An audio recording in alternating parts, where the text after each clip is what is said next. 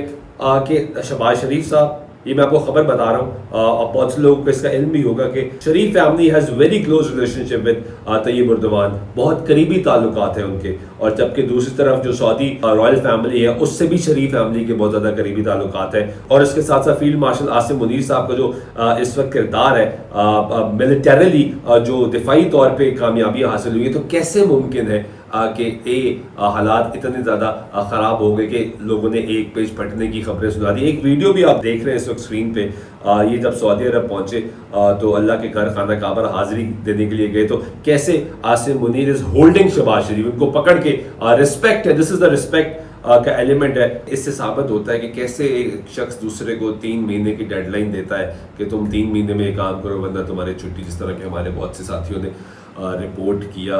ایسا کچھ بھی نہیں ہے۔ آج بھی اس خبر سے بھی ہمیں بطور قوم اللہ کا شکر ادا کرنا چاہیے کہ پاکستان خطے میں مضبوط ہوتا جا رہا ہے اور ایک اہم پلیئر بن رہا ہے، بڑے فیصلے پاکستان کرائے گا، اور دعا یہ کرنی چاہیے کہ ہمارے اندرونی معاملات بھی بہتر ہوں تاکہ ہم دنیا میں مزید ترقی کر سکیں۔ آج کے ولاگ سے اتنا ہی، لیکن جاتے جاتے آپ سے ایک مرتبہ پھر گزارش ہے کہ چینل کو سبسکرائب کر لیں، ویڈیو کو لائک کر لیں، اور ساتھ دیے گئے بیل آئیکن پہ لازمی کلک کریں، اور نیچے دیے گئے کمنٹ سیکشن میں اپنی آراء سے ہمیں ضرور آگاہ کیجیے گا۔ بہت شکریہ، اللہ نے کے بعد۔